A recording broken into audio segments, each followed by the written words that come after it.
What's up, guys? Welcome back to Newswave. So the VGAs, they're coming up, and it looks like a lot of news, some rumors, speculation floating around out there, but there has been some concrete information about who's not going to be there and more speculation about who will be there based on sources. So we're actually going to go down the list and kind of pick out a bunch of different games that apparently will be there, and then one big one that won't, that's kind of leaving people scratching their head about when this particular game is even going to come out. Now, the Smash Bros. Competition, the giveaway, is actually ending on Thursday, so on Friday we'll have a name. Hopefully we can mail it out to them and everything. So you might want to be entering if you're looking to have a chance to win. We're going to be giving away 2 copies of Smash Bros. Ultimate. And as always, guys, before we get into the news, make sure you hit the like button. It does help out with these videos in YouTube. So we're going to start with the quick news. We're going to start with Dragon Age because they didn't really make a big secret about Dragon Age getting some news this month. And I mean, come on, we all figured, oh, okay, that means Video Game Awards. They're going to talk about something there with the next Dragon Age.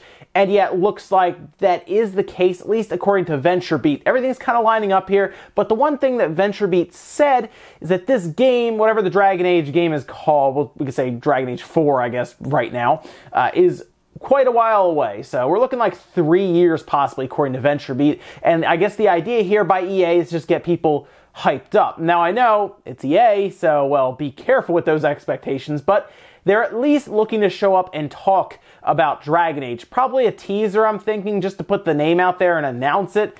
But this could be one of those situations where we don't see it for multiple E3s that pass by. This could also possibly be a next-generation title, a cross-gen title, if it truly is years and years away. But I know there's a lot of Dragon Age fans, and they're probably happy to see that this series is continuing on. Although, Inquisition came out a while ago, I feel like, so it's odd that it's taking this long. I guess the team really did turn into kind of a skeleton crew and work on things like Anthem. Now, one game that we know right now will not be at the Game Awards, outside of whatever Rocksteady's working on, is The Last of Us Part 2. Naughty Dog actually took to Twitter to tell fans, no, we don't really have any plans of being at the VGAs this year, so don't really expect to see Last of Us at all. Last of Us 2, any kind of like spin-off of it, nothing. So it looks like people who are a fan of The Last of Us and keep looking at Last of Us 2 as they kind of dangle that in front of fans, not much showing up here, which is leaving people wondering, is this game a 2020 game, as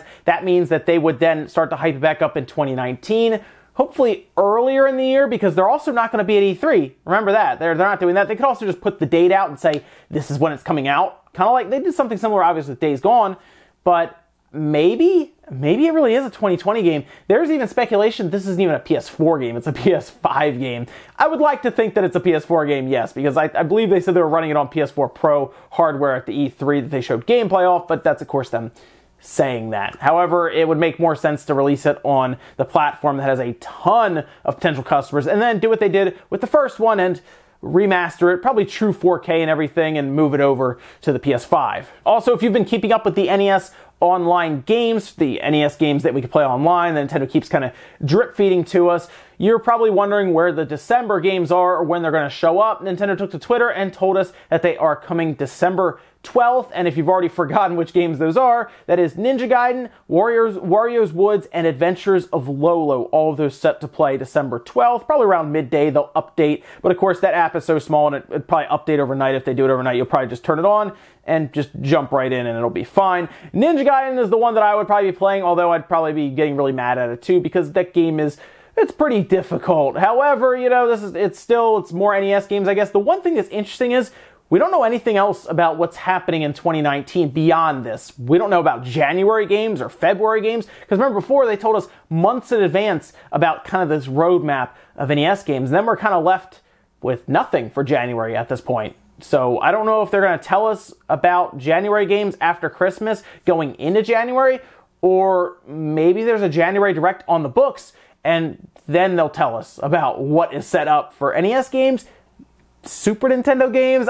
We can hope, right? And guys, some of the quick news out of the way, let's get into bigger stuff. We're going to start with Metroid Prime Trilogy, because this is a game that people really want to happen. They really want it to happen. There were rumors early in the year about this being a thing, being developed. When is it going to be shown? Oh, maybe E3. No E3, no directs in between or even after. maybe the Video Game Awards, well, now retailers are even just having this just pop up on their site. Yeah, a Swedish retailer actually did that. It popped up. People freaked out for a minute because it looked like that it was happening. However, if you read down in the description and translate it, they talk about how they are basing this off of rumors online. So this listing seems to be them maybe doing some speculation on their own part to kind of jump ahead of the competition because, of course, let's just say it does get announced. Pre-orders, the people are going to be searching all over the place that night, and the next day, they want to jump on top of this, like, now, right? So they're like, oh, we'll put this out there, and we'll get at the top of the search results, and people will probably start throwing the website around, and they have. But no, this listing technically isn't, I guess, a full-on leak. However, a retailer is pretty confident that this would be happening now. After this went out there, a lot of people started talking about it, and generally people who will talk about leaks and stuff started commenting on it. Liam Robertson, for example, said, yeah, it's a real thing.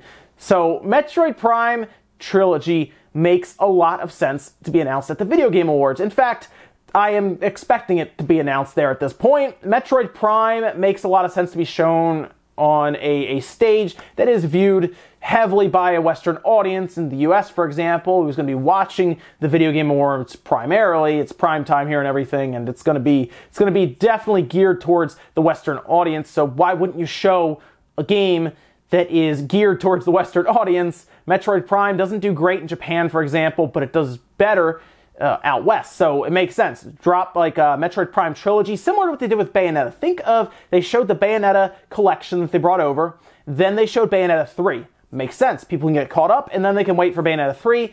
Metroid Prime, I think Trilogy makes a lot of sense because, of course, it was on the Wii U and stuff, but how many people are buying the Switch now that didn't have a Wii U, even a Wii maybe, even a GameCube? Who knows how far this goes back? Bring it up to current standards. Hopefully it's 1080-60 straight up because it was 60 frames on the GameCube, on the Wii and everything. So bring it up current standards, smooth it out, put it out there. Everyone will buy that game like crazy. It's three of them, probably for $60, let's be honest. But 3 Prime games for $60 is a good deal. And then show a teaser for Prime 4. That's what a lot of people are expecting. And while this listing doesn't really indicate anything further, it's kind of what we all think is going to happen. Also, the release date that they put out there for like February, again, probably speculation on their part, but I mean, it's what they did with Bayonetta, where it came out early the following year, so, you know, months later. Yeah, I mean, you'd want to get this out sooner rather than later because we don't even know if Prime 4 is going to be a 2019 game or a 2020 game at this point, but I think a lot of people would be held over pretty well with Metroid Prime Trilogy, and the sooner they get that out on the market, get people playing the game again, the series again, get them invested back in it, the better for Prime 4. I don't think a lot of people want to buy Prime 4 as much as they would if they could play the entire trilogy on that same system, get caught up, and then move on to Prime 4. Next up, let's talk a bit about Epic. Of course, they are behind what has been the blockbuster, the phenomenon, if you want to call it, of Fortnite, and they're making a lot of money. So they've actually done some pretty smart things with the money that they're making. They're changing up different things with Unreal Engine and royalty fees, licensing fees, all kinds of stuff. They're trying to make it easier for people to use Unreal Engine 4 because, of course, they get more money. They're trying to make it more appealing. So one other thing they're doing is they're apparently going to be taking on Steam with their own digital storefront. And see, one of the benefits to having a game that is just booming with revenue is you can make some cuts here and there with other stuff that you would normally want to make a ton of money. And they're going to be taking on Steam by giving developers and creators of these games much more money than Valve does. See, generally Valve at this point has a stepping scale for depending on how many you sell, you will get more money, but generally it's a 70-30 split. Now, there's not as much talk about it because I think there's something you sign that says you can't run around talking about your exact splits with Valve because that could be you talking about their money, their balance sheet even.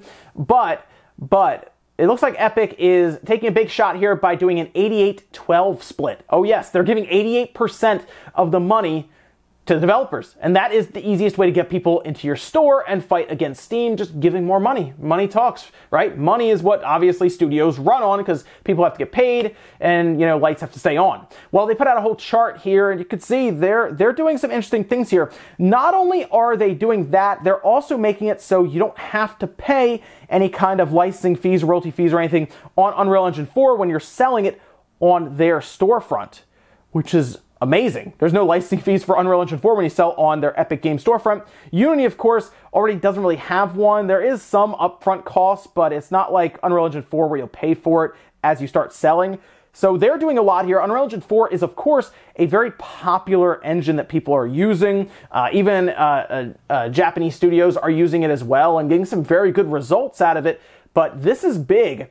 This is an actual storefront that could compete against Steam, because while Valve obviously has a lot of money, Epic is making a ton of money with Fortnite, and they're actually doing something here that could affect Steam's bottom line, and you could see Valve maybe change the cuts there. What's good about this is if this competition stays there and Epic actually gets something going here, this could mean that more developers get money from their sales and there's less of a cut taken from them, and that's actually good for us, because then they'll make more money, and we assume, especially indie developers, by the way, who are not happy with Valve's current stair-step system that seems to benefit the big companies that show up and sell a ton of copies, whereas the indie developers are kind of left with that 70-30 split apparently all the time. This is something that the indie developers are going to swarm and flock to this Epic storefront. Now, they haven't really told us when it's launching, or I guess even what it's going to be completely called, but they said soon with a curated list of games. So while we're still waiting on them to launch this thing, when it does, I already know Valve is looking at this saying, okay, we've got to figure this out, because they're doing a lot here that's good for developers. They'll make them leave Steam and Valve, and especially if they can build up, Valve might actually be in some trouble with their digital storefront. Then our last bit of news, let's talk about a game that I'm pretty excited to see coming back. And it kind of made sense, especially when I saw the PlayStation Classic lineup missing this game, and it wasn't on the Crash Insane Trilogy or anything, hasn't been remade yet, and that's Crash Team Racing. It's a game that I really like. They took Crash and those characters and made its own kart racer, and you know what? I actually liked that game a lot. I thought it was really fun, and yeah, it looks like we might be seeing a resurgence of that game, like a remaster similar to what we've seen with the Spyro Trilogy and then the Crash Trilogy. We might be seeing it at the Video Game Awards, and a lot is pointing to that. And again, we're going to be going over it here. So the first thing we saw was a tweet that was put out, as you're seeing here, by Holly Bennett. She's actually from PlayStation Access. And what do you see there? Well, two fuzzy dice, and it says sliding into the Game Awards on December 6th. Okay, it says anonymous. But if you remember a while back, when Spyro was first showing up, they sent out purple eggs. Here we have kind of the fuzzy dice that it has kind of the same colored fur as like Crash, for example. And of course, you'd hang the dice from your car or whatnot when you're racing around. And I saw that and I said, okay, that's pretty cool. That is a neat thing to have sent over to kind of imply that that's happening. It does tell us something's happening at the Game Awards. But then Eurogamer went a step further and managed to confirm through sources that yes, Crash Team Racing is coming back. I'm pretty excited about this. This, of course, is not technically confirmed by Activision, but I mean, was the Spyro trilogy a well-kept secret? No. This feels exactly like that. Instead of eggs, they're sending out fuzzy dice, and Eurogamer is, at least, I guess they're technically revealing it closer to that time. We seem to know about Spyro way in advance, like way in advance. This, at least, okay, 2 days early, sure, fine. But excited. I'm really excited. I assume this is going to be something that comes out over the summer? June, maybe? We'll see. The good news is the Video Game Awards, that's tomorrow. We'll be streaming it here, so come on by, and man, we're going to have some fun. There's a lot of stuff happening tomorrow. And ladies and gentlemen, that's going to do it here for Newswave. If you enjoyed this video, guys, hit the like button. It does help out. If not, hit the dislike. Leave comments down below about everything we talked about today. Whether it is Metroid Prime Trilogy, what would you expect out of something like that if it is announced at the Game Awards, as everyone seems to be pointing to it being announced? What do you want out of it? Do you just want everything ported over, moved over as is, or do you want maybe gyro controls to be added in place of pointer controls, better visuals? Let me know about that down below. And what are your thoughts on the Crash Team Racing? If that is a thing, which it appears to be because Activision themselves appear to be teasing it, are you excited, and when would you like to see that one come out? Thanks guys for watching, and I'll see you next time.